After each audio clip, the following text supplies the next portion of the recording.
Shalom and welcome to another vlog by Danny the Digger, and this time I'm really excited, and for two reasons. One, I hope that I finally resolved the audio problem. I'm now connected with a dashboard mic and a wind screen. I don't know how you call it, a wind screener or a dead cat is some people call it. And because I'm filming from Beth-Shemesh. I've been trying to reach this site a few times, but each time either I had bad weather or the mic wasn't working properly. But this time I hope we finally resolve it. And why is this site so important? This is the summit of the mound, and there is a modern round cement structure over it. But people, perhaps in Canaanite times, the summit of Tel Beth-Shemesh was a place of Canaanite worship, a place of sacrifice, animal sacrifice, maybe even human sacrifice, who knows. One thing is for sure, the name Beth-Shemesh literally means the house of the sun, and it seems to indicate that this was a place of some veneration of the sun or the sun god in ancient times, something that of course the Bible condemns, but by preserving the name it might indicate that this was the practice over here. And today, from the summit of Beth-Shemesh, one can see the modern city of Beth-Shemesh, its extension in the last 20 years of Ramat Beth-Shemesh, and further on, over there, Bet Jimal, a monastery that is actually honoring a Jewish rabbi. How is that possible? Because this rabbi is also mentioned in the book of Acts. He spoke in favor of Jesus and his followers. So he's also a significant figure in Jewish history, but also kind of a saint in Christian history. And speaking of which, next to the summit, here you have a building from Byzantine Christian times whose identity is not totally clear. One possibility is that this was a road station, but maybe it was also a monastery preserving, commemorating a significant event in Beth-Shemesh. And what could it be? Well, Beth-Shemesh is not mentioned anywhere in the New Testament, but in the Old Testament it plays a major role in the events, especially relating to the Ark of the Covenant. And people, we have some amazing discoveries coming from this site in the very last few years. Just stay with me to see at the end of the video this amazing discovery made in 2019. Kind of hard to walk and talk over such rough terrain, so give me just a minute.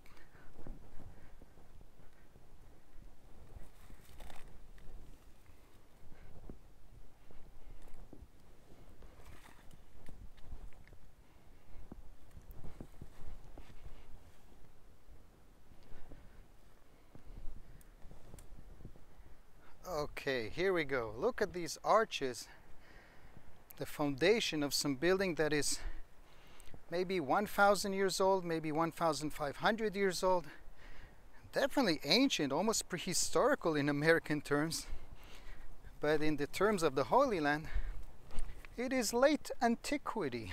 It's not even biblical.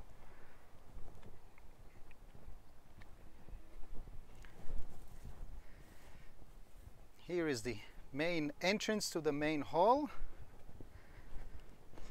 And as we're walking through this site, let me review a bit the history of research here. First of all, how do we know that this is indeed biblical Beth-Shemesh? The Arabic name of the site is Tel el-Hajr, the mound of the stones. It obviously is not preserving the ancient name, but behind me to the east, there is a small spring that is now dried up, which is called En Shams. En Shams means the spring of the sun, the spring of Shemesh. So it is preserving the biblical name of this site. And the excavations carried out at first by a guy called Mackenzie in the early 20th century. Again, in the British period times, another archaeologist called Elihu Grant dug some parts of this site. But the most exciting excavations were carried out here from the 1990s by a team from Tel Aviv University. Professor Shlomo Bonimovich, who recently passed away, and Dr. Tzvi Lederman, may he live to 120, a good friend who has been showing me, sharing with me the finds that they've been yielding here, including what I'm going to show you at this northern slope, and also providing me with work.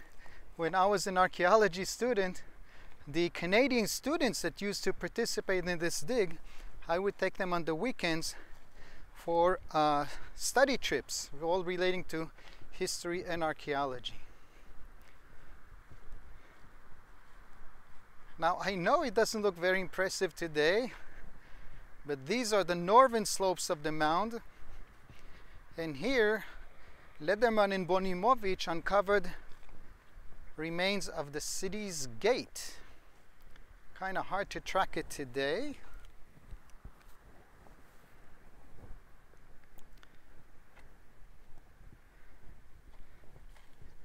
You'll just have to take my word on this, as I had to take Tzvi's word on this as well, that this is where a Canaanite period gate was uncovered. We also know that at the western slopes is the site's biblical cemetery. Here's another trench dug by the Tel Aviv University team. Here, I remember when they showed me evidence of metallurgical activity. Yes, this is a very interesting insight to the relationship between the Philistines and the Israelites, as the Bible tells us that the Philistines mastered the formation of any metal tools. The Israelites did not have the knowledge, did not have the metal, and so only the king had a metal weapon. Everyone else was using, I guess, stones and sticks, when the Philistines were so much better organized. And the Philistines would enable the Israelites to use metal tools only for agricultural implements, such as sickles. And if you want to sharpen your sickle, you could only do it by going to a Philistine workshop. And you know how much it used to cost to sharpen your sickle? The Bible says it used to cost a pim. You know how much is a pim? I have no idea. But it must have been a lot, because the Bible cares to mention that. So yes, the Philistines, the arch enemies of the Israelites, they used to master the southern coastal plain, starting from the city of Ekron, just behind that ridge, and a bit further to the left is Gat, and along the coast are Gaza, Ashdod, and Ashkelon. And if you've been following my previous reviews, I've filmed at Ashdod, Ashdod Yam, at Gat, in the fields near Ekron, and have presented both the subject of the Philistines and their material culture, but especially the fascinating topic of the Ark of the Covenant. That mysterious, sacred item with miraculous powers was actually captured by the Philistines in one of the battles against the Israelites. They were not only defeated, they were humiliated by losing the ark, and it was taken to Ashdod, presented in the temple of Dagon.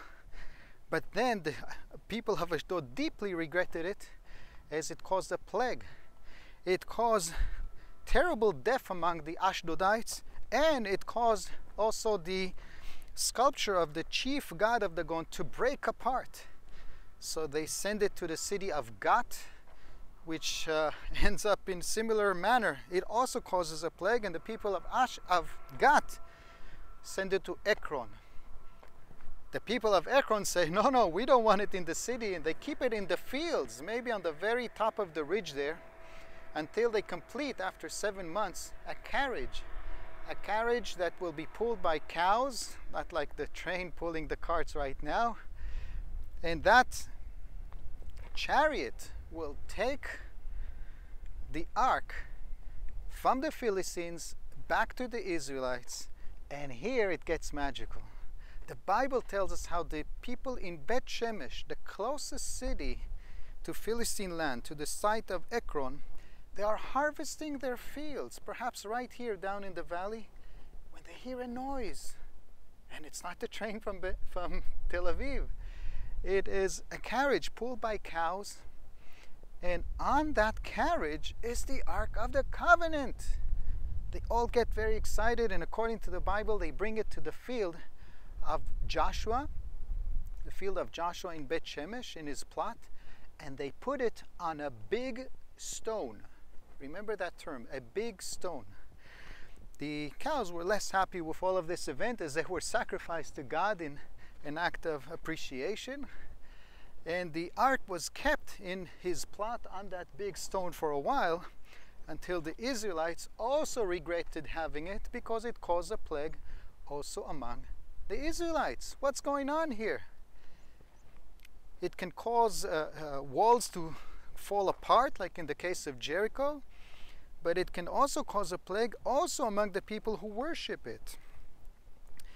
After killing 75,000 people, according to the biblical text, they decide they want to send this ark away, and it will be taken to Kiryat Yearim. Kiryat Yearim is identified about 10 kilometers west of Jerusalem, somewhere up there in the mountains, and that people will be in my next vlog. Yes, also in Kiryat Yearim, some very interesting recent discoveries were made.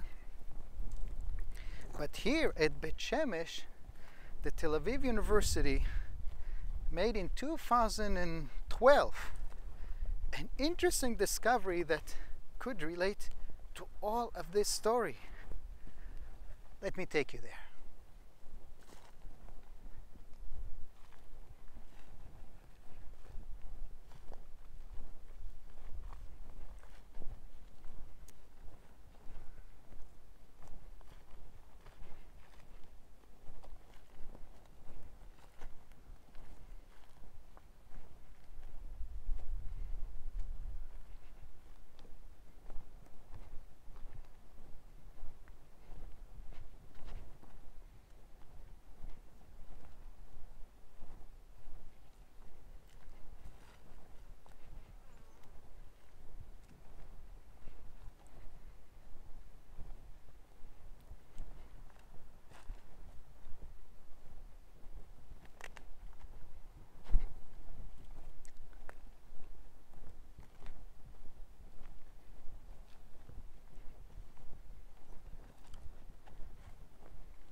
I think it should be behind this wall.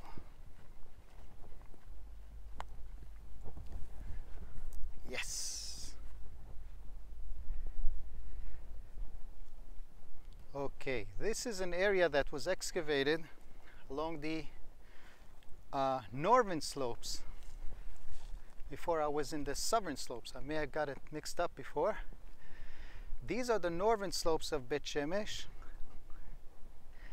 Quite a lot of work was done here, uncovering layers from the very transitional stage from Canaanite to Israelite period. And that is very important because the story of the ark is exactly from that time frame. The transition from Israelite, the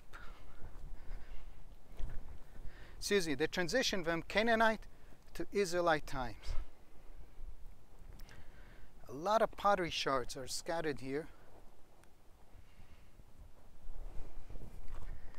They are the main tool of research for archaeologists, at least the traditional archaeological research, because although they might be, traces of bowls for chicken soup or a cold drink, they actually can tell us the date of when they were produced and then the date of the layer. And this is where it gets interesting. This very room, found in 2012, if I remember correctly, was found with 3 big, flat, round stones. The third one, unfortunately, broke. But especially in those 2, one can see, especially here, yes, there is a groove here. This is definitely designed to process liquids.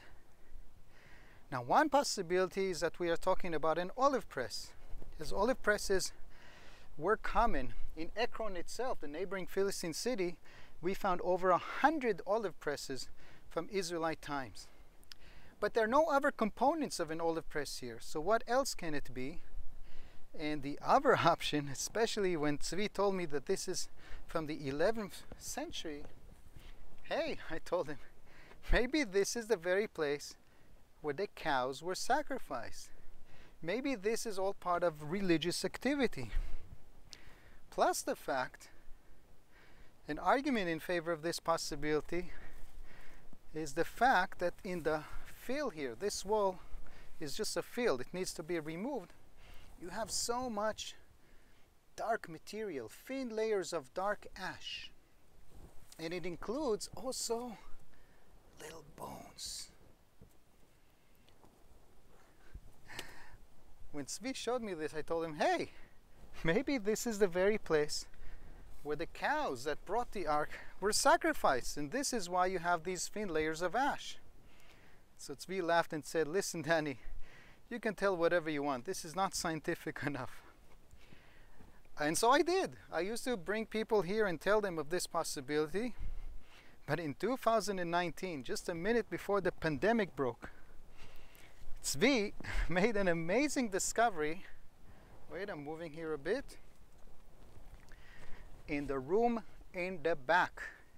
It turns out that in the back of this, what I believe is a sacrificial center, there is a big flat stone. A big flat stone that is not a column that fell down. It was deliberately placed like this. It was originally completely flat, and people, it is the dimensions of the Ark of the Covenant. The book of Exodus tells us that the Ark of the Covenant was 1.5 cubits by 2.5 cubits. A cubit is the size of the palm of a hand. And this indeed is about, not a palm, I don't know how you say that in English, an arm and a half on 2 arms and a half. Okay? And this is not me suggesting this.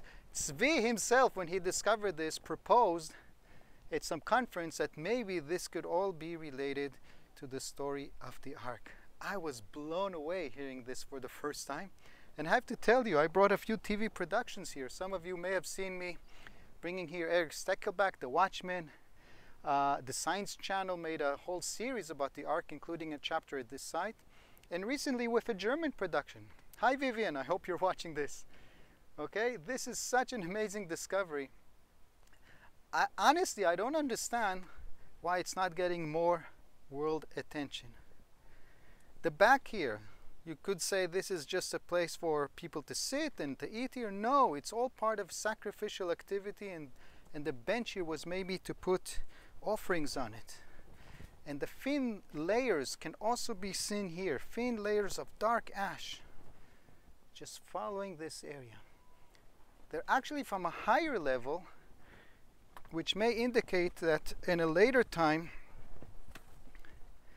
there was also sacrificial activity. Tzvi believes that it actually all relates to a den. But if it is a place just where animals were kept, why was it built over this? Maybe it was done deliberately to conceal it, because the place where the ark was kept caused a big plague. Maybe the people wanted to conceal it so it wouldn't cause any further damage to the city.